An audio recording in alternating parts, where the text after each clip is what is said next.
આજે આપણે વાર્ષિક સંગ્રહ થાય તેવી ફરારી ચકરી બનાવતા શીખીશું।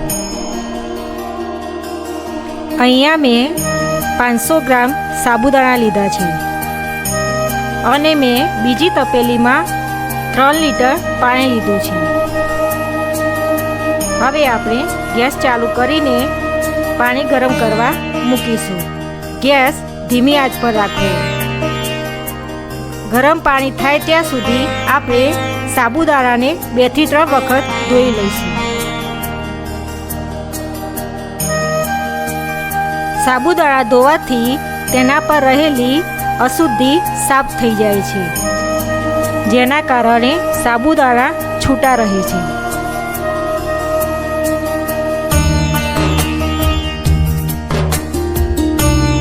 સાબુદાણા મેં જે રીતે ધોયા છે તેવી રીતે તમારે પણ ધોઈ લેવા, જેથી ચકરી ખૂબ સરસ બનશે।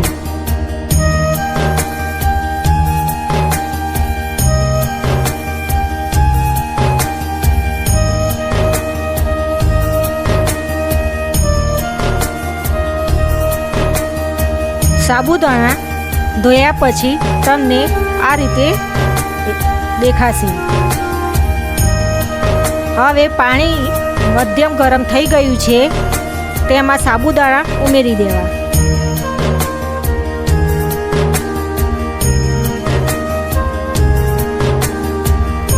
અને ગેસ બંધ કરી દેવો। તેના ઉપર ઢાંકણ ઢાંકી આખી રાત રહેવા દેવું।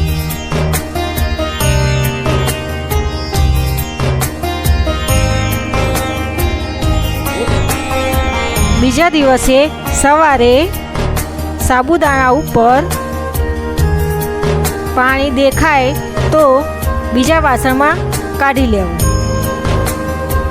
તમને આ પ્રમાણે સાબુદાણા દેખાશે।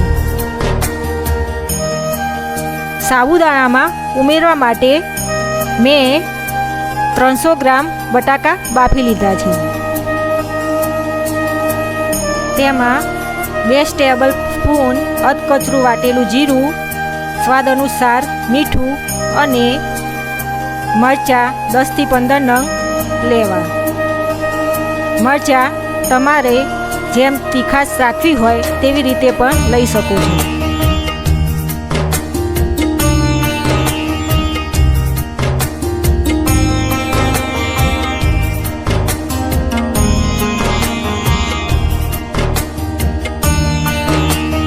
આ પ્રમાણે મરચાંને કટિંગ કરી મિક્સર જારમાં લેવા।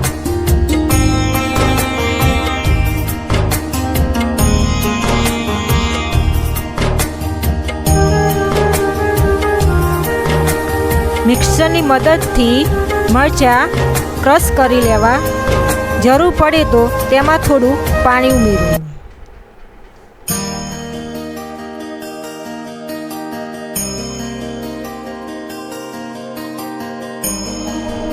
મેં અહીંયા બ્લેન્ડરની મદદથી સાબુદાણાને અધકચરા ક્રશ કરી લીધા છે।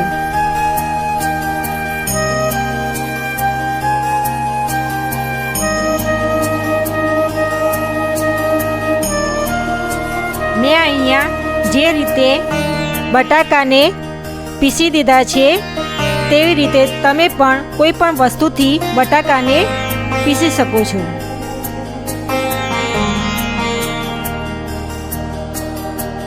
પછી બટાકામાં કણી ન રહે તેવી રીતે હાથની મદદથી ચોરી લેવા।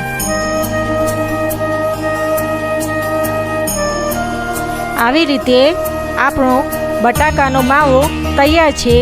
તેને સાબુદાણાના ખીરામાં ઉમેરી લઈશું।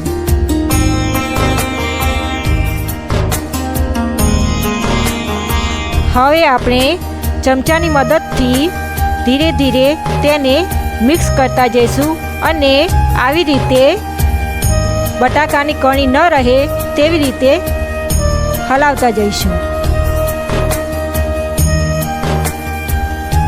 પછી આમાં મરચાંની પેસ્ટ ઉમેરવી, ત્યાર પછી જીરું ઉમેરવું, ત્યાર પછી મીઠું ઉમેરવું। આ સમગ્ર વસ્તુને ખીરા સાથે બરોબર મિક્સ કરી લેવું.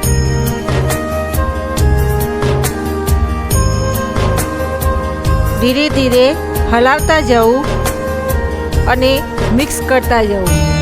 કણી ન રહે તેના માટે ધ્યાન રાખવું.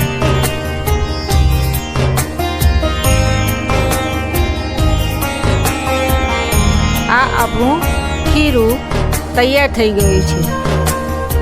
ખીરું થોડું જાડું હોવાથી તેમાં થોડું પાણી મિક્સ કરી દઈશું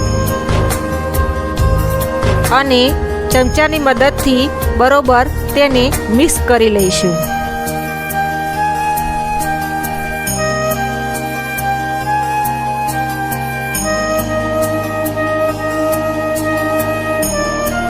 હવે ગેસ ચાલુ કરીને તેના પર તપેલું મૂકીશું.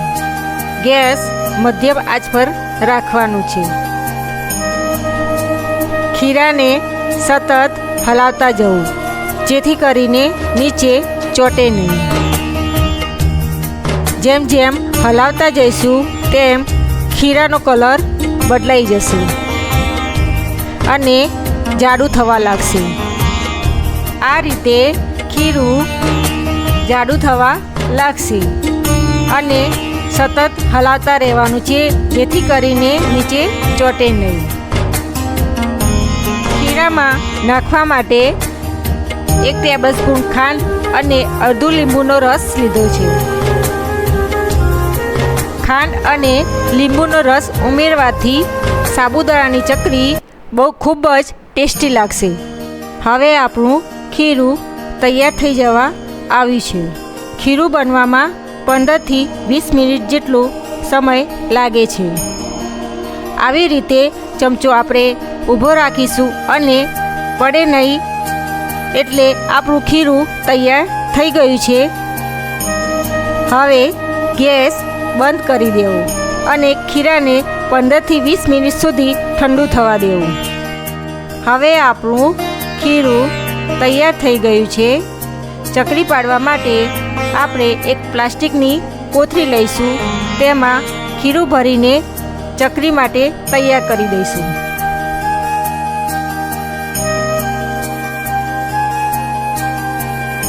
મેં અહીંયા ખાટલો પાથરીને મીણિયું તૈયાર રાખ્યું છે. મીણિયાની ઉપર ગોળ ગોળ ચકરી પાડીશું. વિડીયોમાં બતાવ્યા પ્રમાણે આવી રીતે આપણે ચકરી પાડતા જઈશું અને ખાસ ધ્યાન રાખવાનું કે એકબીજાને ચોટે નહીં.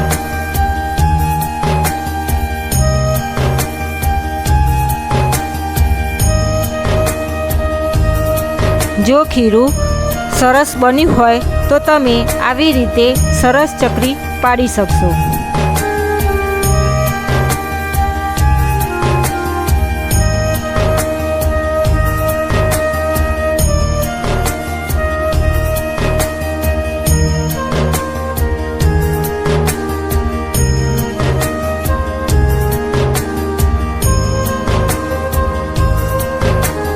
ચકરીને 7 થી 8 કલાક સુધી તડકામાં સૂકવવા દેવી.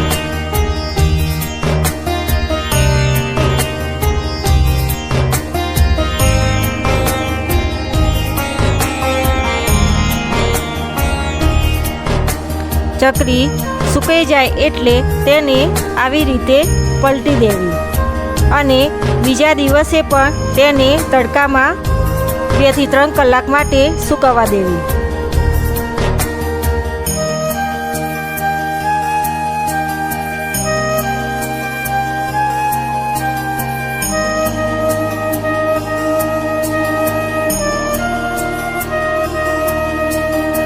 સુકાઈ ગયા પછી ચકરી આપણી આવી રીતે સરસ દેખાશે.